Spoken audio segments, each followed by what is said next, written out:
Welcome to Don't Panic, Regroup. My name is Lindy Stevens. What we're going to be going through today is how to make sense and how to create revenue during this lockdown. Newsflash, we have entered into a new season of great change globally. Businesses and individuals have had to sit and get creative. The truth that we are facing is that things moving forward is not going to be business as usual. Companies are either closing their doors or they're reinventing themselves. That's an exciting time, isn't it? As much as we are bombarded daily with negativity from social media and many other platforms, to be honest with you, we all have a choice. We can change our mindsets. We can change the way we see things. We can either be swept away in the negativity, or we can begin changing the way we think, begin changing the way we do business, and change the way we operate. This isn't something new. It isn't something that has never been done before. Although the world has never experienced a global crisis as this one we currently find ourselves in with the coronavirus, there have always been changes and challenges. I want to look at a few companies that have successfully reinvented themselves and how they did it. The first brand that I would like to look at is Old Spice, something that a lot of you might know of, either from a positive perspective or from a negative perspective. We all know Old Spice, don't we? For those of us born before 1990, when the name Old Spice is mentioned, we think old, don't we? I do. My dad used to use Old Spice. And for those that were born post 1990, they have a completely different view on it. Let me show you how they did it. In the 60s and 70s, Old Spice as a brand of aftershave was popular. It meant prestige. It meant superiority. It was a smell of a distinguished man. However, by 1990, it was branded an old man's smell. I know, my dad used to use it.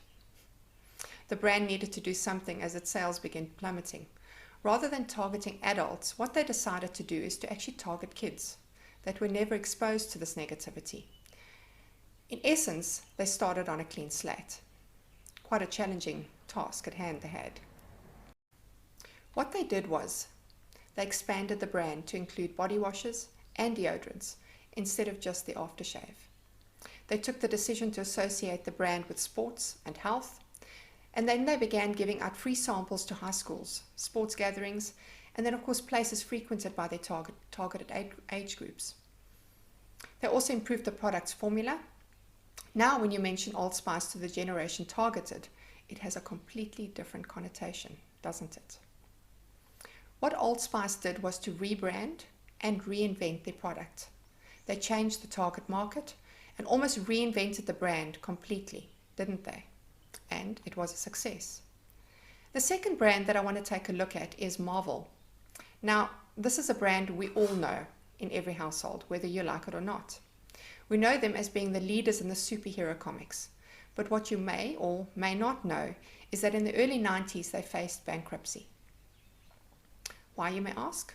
Well, it was then that the internet took flight. Everything began to be published online and written material became extremely expensive. There was a new trend taking over the book or newspaper industry, and things that you held in your hand were taking a bit of a backseat. You could now begin to download everything and have it ready at the click of a button, as it is today. There was a general collapse in comic book sales along with a string of bad decisions that actually nearly crippled the organization. So what happened was the CEO, Joseph Calamari, began to strategize to save his brand. And what he came up with is to begin targeting the movie business. Initially during the early days, now popular brands like Blade, X-Men and Spider-Man movies were all box office successes, as I'm sure you can remember. However, what you don't know is that the ROI wasn't anything to write home about. Out of the 70 million revenue generated for Blade, Marvel only took home a measly 25,000. In 2003, the agent suggested that they produce the movies themselves. This allowed them to be fully in control of the content. They could merge different characters into one movie, and they could change the look and feel of the brand as it evolved. Through this, birthed a brand new brand of Marvel that we look out for in the box office today. We look for Iron Man, Avengers, and many more.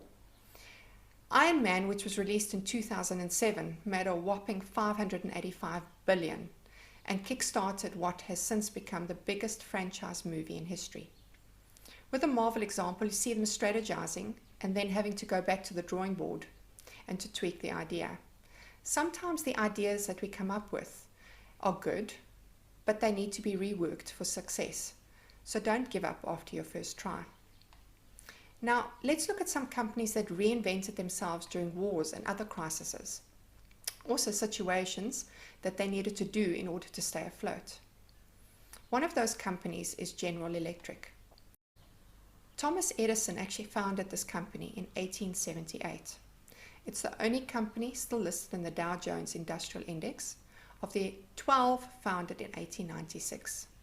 That is a feat on its own. They stayed afloat during 2 world wars, the Spanish flu or H1N1, the swine flu, countless hurricanes, tornadoes, and many, many, many other disasters. So how did they do it so effectively?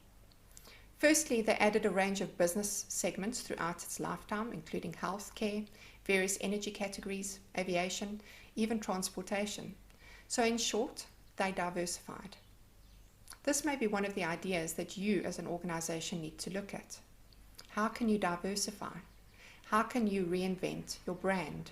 How can you reinvent your service? They also knew when to let go of particular categories in order to keep strong despite market fluctuations and changes. Maybe there's a brand that you currently have that you need to let go. The list is endless. If you do some research, there are just some that I've chosen to mention. The point that I'm trying to make is that after this virus settles, things will bounce back. Life will continue. The daunting question is, will your company be one of those that survive? One thing that all companies and brands that I've mentioned did was regroup, strategize, and in most cases, reinvent. Now, during the slowdown, in some cases shutdown, is the time for you to reevaluate, strategize, and then regroup. This is not a time to sit back and wait for the crisis to blow over. One thing that I can guarantee is that the business world, most economies, will be different, and the last thing you want to do is realize that you are not one of those that actually made it through. I've been sitting with many of my own clients, strategizing, reinventing, coming up with new ideas and beginning the work now to hit the road running until the lockdown ends. What I've noticed is that many organizations have a block. They're used to doing things one way, and they are battling to actually step out of the box, step out of doing things the usual way. The battle to see things fresh, and then also battling to see things once the world has changed, and it will change. What we need to do now is put our imagination caps on. We need to reevaluate who we are, what we stand for, and what product or service we're going to be offering. If you are not one of those, or if you work for one of those organizations, you have a tough road ahead of you. It's time to change, it's time to regroup, and it's time to evolve. This is probably one of the most exciting times in history, and a time to begin fresh, on a clean slate. Take up the challenge. Be the one to step out.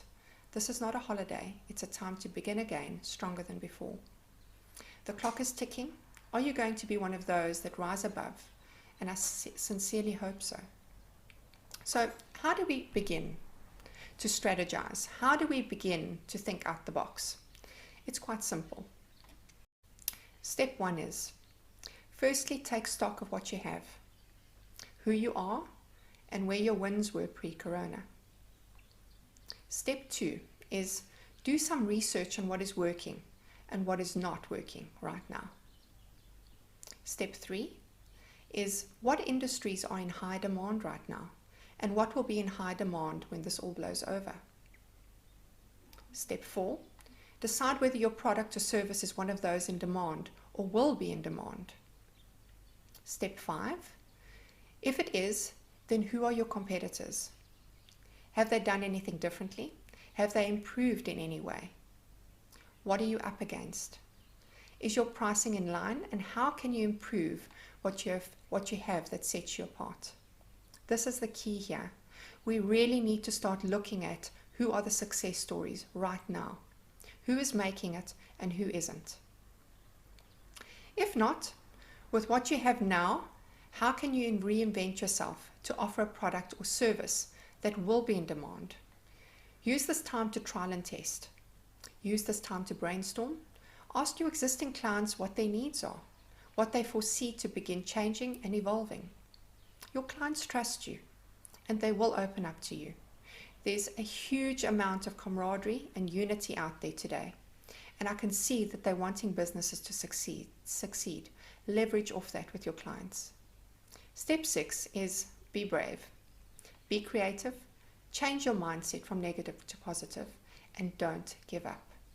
See this time as an opportunity and not a disaster. So how do we leverage off our sales staff? This is a huge question that I'm getting from a lot of my clients, because what's happening now is business isn't done as usual. As a sales manager, a director, or as a salesperson, this is an extremely difficult time. The way you used to do business, close deals, measure and manage your team has flipped on its head. Change your thinking, your managing, and your execution. Brainstorm your product offering. Is it working? Do things need to change? Is your product or service viable? How are you going to take it to market during and after this lockdown period? Your salespeople have valuable information and insight to share here. In this time, perhaps give each team member an industry to research and come back with insights and plan to execute. Use this time to trial the idea and determine whether it will be effective or not. Trial it by speaking to your existing clients, get their feedback, and try again. Next is telesales or online discussions back? I believe that after recent worldwide lockdowns, the only way of communicating would be telephonically or via platforms such as Skype, Zoom, or similar platforms. Would you agree? We have always been reluctant to use these both from an internal perspective and from our clients' expectations. The view has always been that a salesperson needs to be at the client's office to add the value, to be able to see the client's operation and discover their needs. This is true. I agree. I personally have taught this and have had to change my own mindset during this time. What this means is that we need to do our research more effectively and be really good at asking the correct questions in order to gain deeper insight. This I have found is a skill that is lacking with many salespeople, even before the crisis. Salespeople tend to revert to emailing and written correspondence, which is extremely ineffective and a lazy way of conducting business. Connection and understanding are very key. Putting the client first and what they need as a priority before. Now in the days to come, this will be the game changer. Another skill that is vital right now is listening. This has been something that was lost at the dawn of cell phones, internet, social media, and email. We have developed a fear for speaking to people. It's become so much easier to type an email, create a Facebook post, or to send a WhatsApp, rather than picking up the phone or speaking to the person. I believe in this crisis we are beginning to understand what it feels like to be cut off from society, to not be able to see and touch someone. We are missing human interaction and are now experiencing the importance of just that. We have in many cases begun to see the need and appreciate it. So now let's begin to use this by using the telephone and online effectively to speak to those people. Let's ask the right questions, get in touch with the human side and find solutions that benefit our clients and in turn benefit ourselves. The perfect symbiotic relationship in the big scheme of things will add value to all. It's time now to equip and train our sales teams to speak and listen effectively and then develop a solution based on what is heard and not what is seen. The next area that I want to focus on is what is in your hands. This is a saying that has often crossed my path and a very real one to dig into. In times of crisis, we need to look at what we have to work with. Who are you now? What do you have of value? How can you leverage on what you have to add value to the industry you operate in? This is so key with many of my clients right now. One of my clients sold fresh vegetables and fruit to restaurants.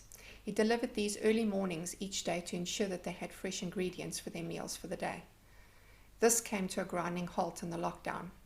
The scary reality was that he could no longer make a living. The restaurants were no longer operating, so no longer needed his services. This changed overnight. However, in a brainstorming session, we saw a gap in the marketplace where people, households, still needed fresh vegetables and fruit for their homes.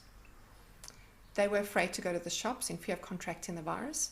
So he began marketing fresh produce delivered to your home within a certain radius. This has become a game changer for him in this time. He is now able to feed his family and continue working. Once the lockdown is done, he could resume his deliveries to restaurants, but also continue delivering to homes. This business was formed out of a demand, but being quick at launching, he has developed a base of clients. He's also delivered exceptional service and built trust, which means after the lockdown, he will still have the bulk of these clients using his service. I use this example because it is simple and it illustrates that even a one-man band can make the difference and change with minimal financial backing. You don't need millions to change who you are and what you do. All it takes is some creativity and a drive to implement and succeed. To change your negative thinking into positive and to take a calculated risk. You have that in your business. You just need to find your own niche. What do you have in your hands and how can you evolve with that? The next area is identifying what's in demand. This is a very exciting area to explore. When something is in demand, there is an opportunity. There is the ability to break down walls and gain entry where you could never in the past. If you have a product or service that is greatly in demand right now, you have the opportunity to come alongside your competitors, to work with them and gain entry where in the past you never could. To actually gain entry into clients that would never use you in the past because they were happy with their current suppliers. In a great need, they would need more than one supplier to meet their demands. It's time for you to get a foot in the door with those companies. Here you don't need to outsell your competitors, but outshine them.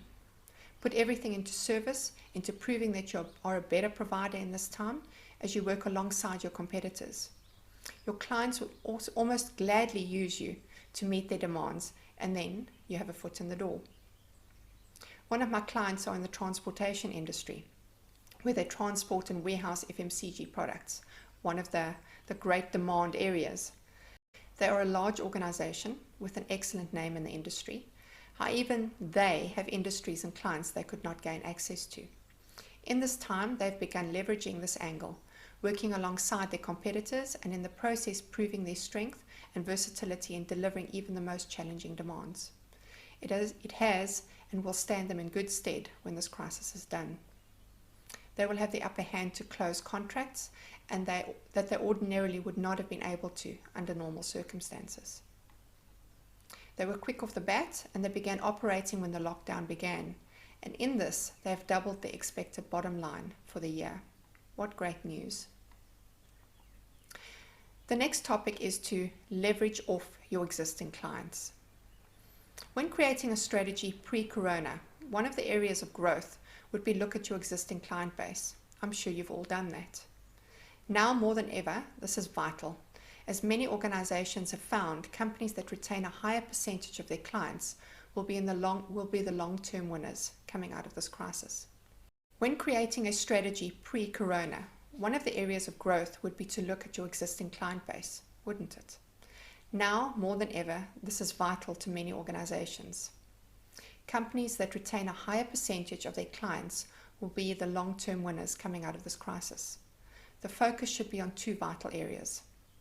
The two are building on retention and growth within your existing database of clients.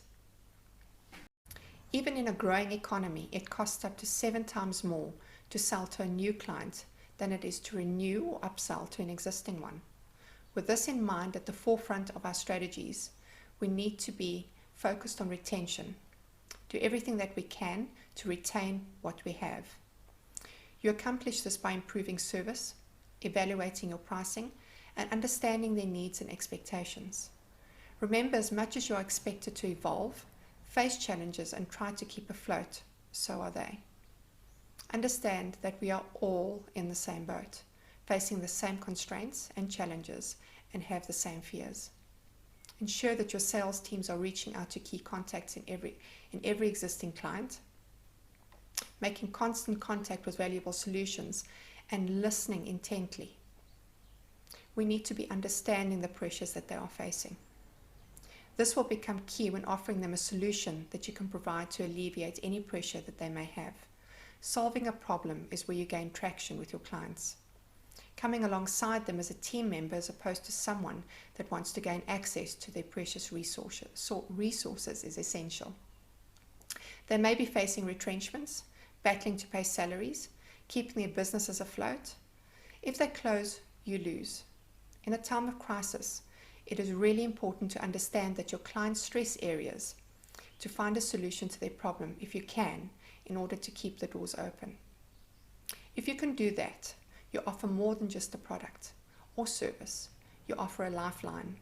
Some ideas you could possibly offer are: the first one that I came up with was short-term price decreases or longer payment terms. We're seeing this with the banks right now. The second idea that I have is to create incentives for longer renewals for the client and for your sales teams.